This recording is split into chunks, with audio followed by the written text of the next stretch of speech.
Okay. Hi. Thank you so much for doing this interview for me or with me. I have some questions for you. Are you ready to get started? I am, and just let me say I'm honored to do this interview with you, and I may have some questions for you also. Okay, let's get started. Yeah. Okay. So I wanted to know.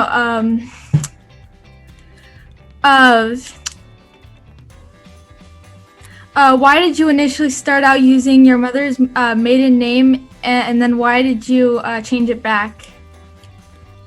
Oh, wow.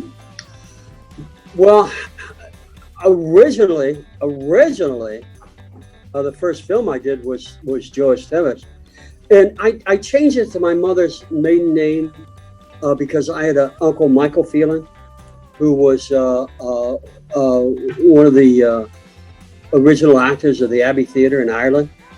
And I was very, very proud of him and that acting being in our lineage.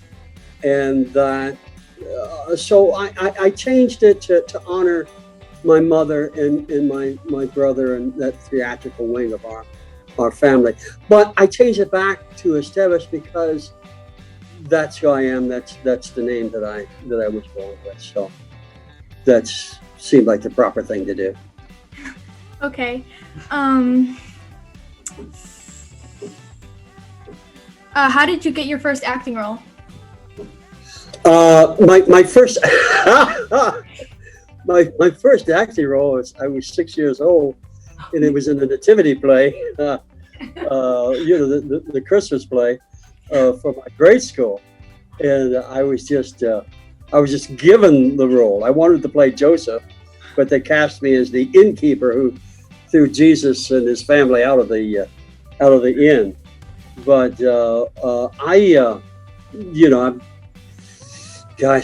I did so much stage. But my first film role, my brother Ramon, who I guess the world knows as Martin Sheen, he got me an audition at Universal for a film TV movie called Pretty Boy Floyd.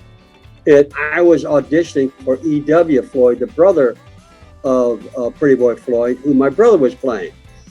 So I auditioned, and I got the role.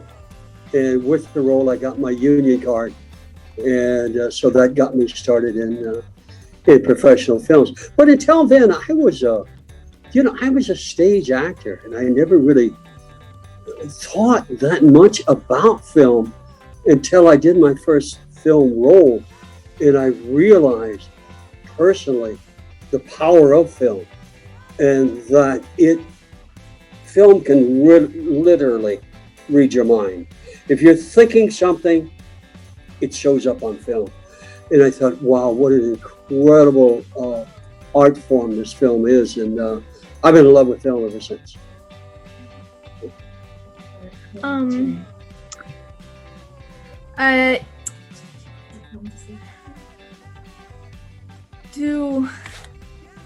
Amelia, you are so cute. Thank you. You're just a doll. Yeah. I'm sorry, I didn't mean to interrupt you. It's okay. Thank you. How do you maintain such a long acting career? I think I was lucky. There's a lot of actors that do, they might do a TV series and be popular from that TV series, but then after it's run its course or it's been canceled, they really don't know a lot of people in the industry. So they're just kind of thrown back into the bushel basket where they have to show up for auditions and with myself early on.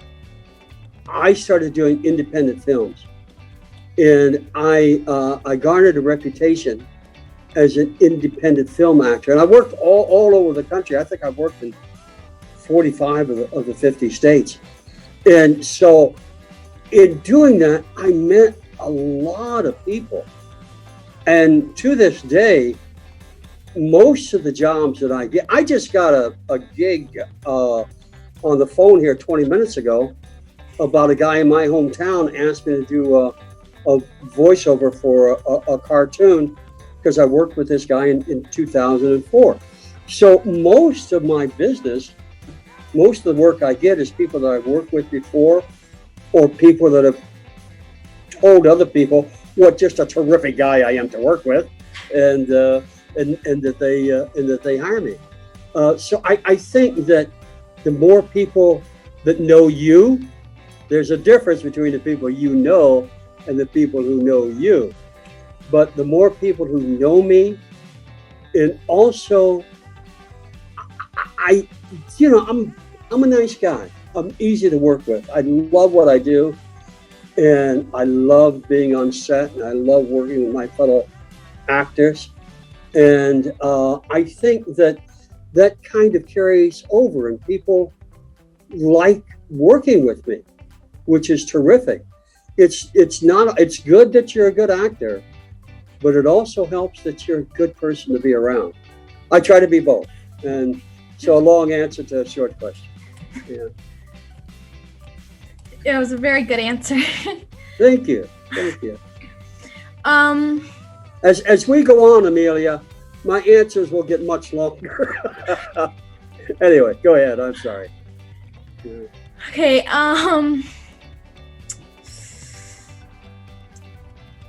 I see you have 17 projects listed on your IMDb for 2021. How do you balance all those projects with your personal life? Well, first of all, of those 17, I think there's 5 or 6 of them that are never going to happen. They're put up there and the money's falling through. So, so realistically, there's about a dozen. And of that, I do a project like the one I just agreed to do, this cartoon voiceover. It takes me a day. That's it, one day out of the whole year. A lot of these gigs and films that I do, some of them are just a week. Some of them are just 3 weeks. Some of them are just 2 days. So, over a long year, 12 gigs is not that much, So, but with that, I do a lot of stage. I do a lot of things, keeping my finger in as an actor. Stage readings and whatever comes down the pike. And if I like it, I'll do it. So I like to keep myself busy. If you're an actor, you should be acting. Yeah. Thank you. And you obviously come from a talented acting family. Is there a competition among you? If there is, I don't know about it. I think in this society, I think that it because it's so competitive, they think that actors are competitive, and unfortunately, in some regard, they are. But as an actor, the only thing that I can bring to a part or to a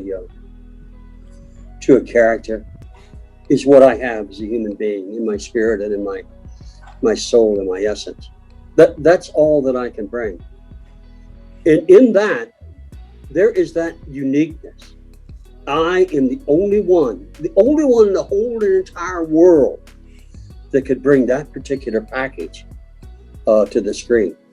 So in that, I don't compete with anybody but myself to be the best that I can be in portraying a role, and that really doing my homework and being alert and being open to my fellow actors.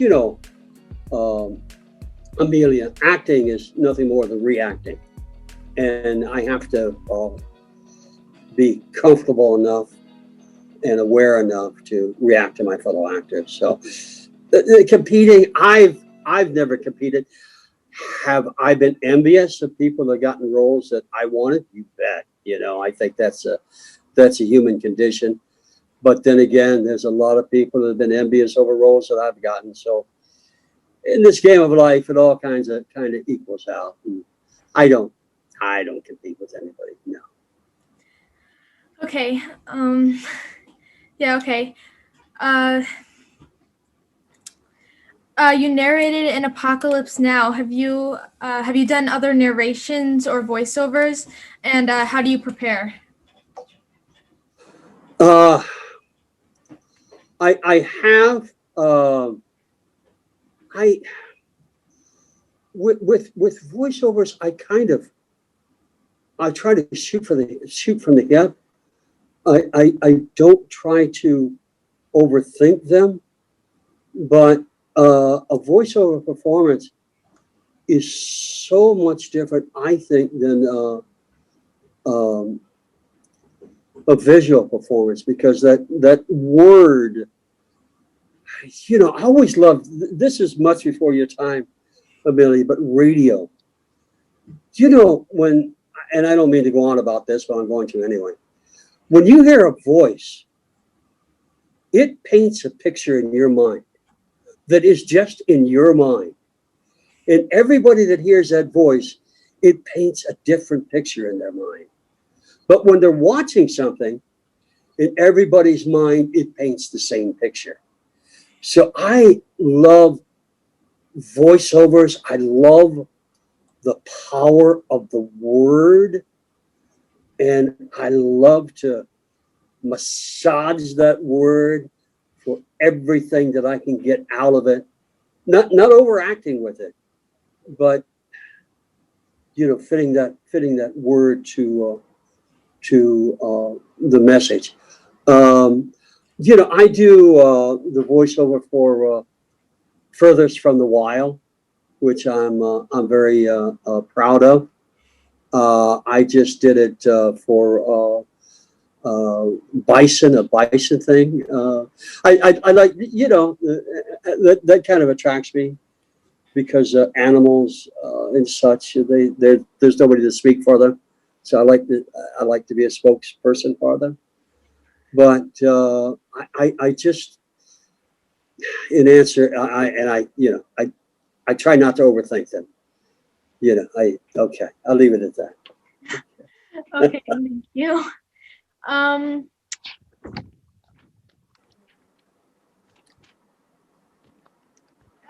This is my last question for you.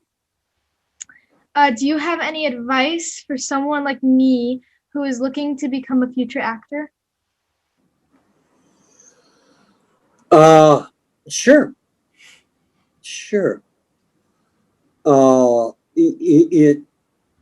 If first of all, if you're an actor, you're an actor. And people say, what do you know, I'm an actor. I got a lot to learn as an actor, but I'm an actor. You know, I'm an actor. I got a lot to learn as an actor, but I'm an actor, you know. So I think what I mean by that is to proclaim yourself. It's not something that you are becoming, it's something that you are. Acting, at least in my case, and I think in most people's case, acting isn't something that you choose. Acting is something that chooses you, you know, and then it's up to you to accept that. Because being an actor is not always an easy road to hoe, but it is very, very rewarding. And I mean that in the spiritual sense of one becoming a complete human being, of realizing themselves and who they are. And it you know, and it, just in general, in choosing a profession, you know, they say there's three requisites, and this is for everything. It's something that you'd like to do. It's something that you're good at doing. And it's something that is doing good for the world. So if you can check all those three boxes, welcome to the club. As far as acting goes, this is my personal opinion, but I would not come close to any acting school. Forget that stuff. Forget it. Nobody can tell you how to act. There's things that you can learn, like stage combat, how to take a fall, how to take a pratfall. But I think the best way to become a better actor is to act. And I would suggest somebody at your age, especially at 13, you don't need a resume because most 13-year-olds don't have an acting resume. I would audition for everything I possibly could audition for. And don't worry about getting the part. And if you get the part, don't worry about if you don't like it, turn it down. But to get yourself out there to audition. And audition for small things, but also audition for big things. Think big. Think big. Because who you are, there's only one. You are incredibly unique. And what you have to offer the world is incredibly unique, is incredibly you. Nobody else in the world can do that. So realize that in yourself and realize power in yourself. Realize the magnificence in yourself as a human being, as an actor, and take that with you. I think confidence, just practice confidence, do a part in front of a mirror. And I say that, I tell you something. The first time I auditioned, I got out of my car and I walked back and forth for 3 hours talking to myself, getting up the nerve to do it, And finally I said, oh, okay, I'm going to do this. And I went in and I did it and I got the lead. But I was so insecure of myself. I said, oh my God, I can't memorize all these lines. So I accepted a smaller part. Shouldn't have done that. I should have took the lead. But don't listen, everybody is worrying about what they're looking like. Don't worry about that. You're beautiful. You have a great self-presence. Just go out, be who you are. Be who you are. And lastly, about acting. James Cagney said, how do you act? He said, plant your feet, look them in the eye, tell the truth. And that's it. That's it. Plant your feet, he means bounce yourself. Bounce yourself. Look them in the eye. I'm looking you in the eye. And I'll tell you the truth. That's it. That's it. And then that actor says something back to you and you react to it. That's it. So I'm sorry going on about that, but that's in a nutshell the advice that I could give you as an actor. I appreciate your advice. Yeah. That's some of the best advice I've gotten so far. Yeah. Go ahead. I'm sorry. You can go ahead. Yeah.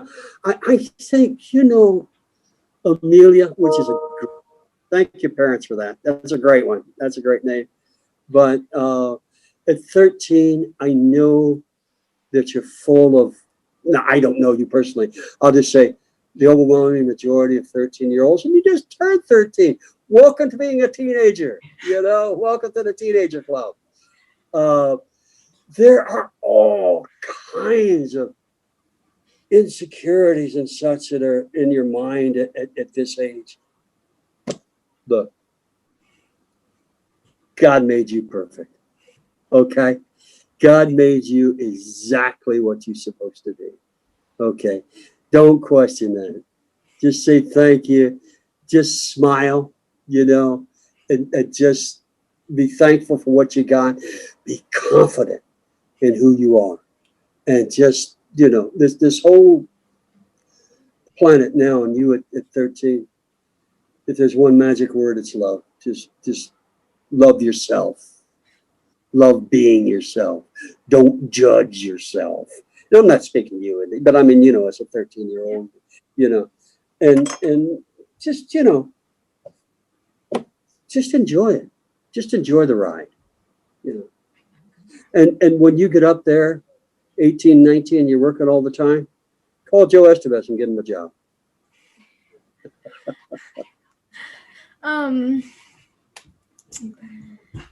Yeah, that was my last question for you.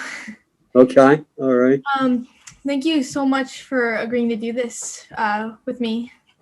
Yeah. Can I ask you a question or two? Absolutely. How are you doing with, I assume you're doing homeschooling now with COVID? Yeah. How's that working out for you? It's good. I mean, it's harder than going to actual school. Yeah. Because there's some times where like I feel like I don't get the help that I need on like homework and stuff because I like to like be in school and socialize with the teachers and stuff. Sure. Yeah. So that's tough. Yeah, I can't wait until we do go back to school. Yeah. I bet. But now at 13, either you're in middle school or are you a freshman or where you at? I'm 7th grade. 7th grade. That's right. You just missed the cut. If you were born a month earlier, you'd been in the 8th grade right now. Yeah. I think. Yeah. So you'll graduate from high school when you're 18, I think, right? Yeah. That's good though. That's good. That's good. Yeah. But yeah. Okay. And you got brothers and sisters? I have a brother. Older or younger? Younger. And are you nice to him? I try sometimes. How old is he? He's 10. He's 10. Well, you know what? Amelia, call him over to introduce him. He's right behind you. Henry, come here. Hurry. What is his name? Henry. Henry. Great name. Hey, Henry. Hello. Yeah. Henry, come over here. Get over here right now, Henry. Well, Henry back there. Come say hello, Yeah. Mr. Estevez. Yeah. Hello. Hello, Henry. How are you? Can you come over to the other side? Yeah. No. Okay. So Henry there, let me tell you something. This guy, as you grow up, he's going to be the best friend you'll ever have, except for your parents. Okay. So get used to it, because you two guys, there'll come a time, but you'll share some marvelous secrets in life that, how can you not love this guy? Wow. Uh-oh. Yeah. Henry, nice to meet you. Anyway. Nice to meet you. Yeah. Thank you. Love your hair. That's cool. What's your hair, dude? Yeah. But anyway, stop me because I'll babble on. Anyway, I'm finished. I'm done.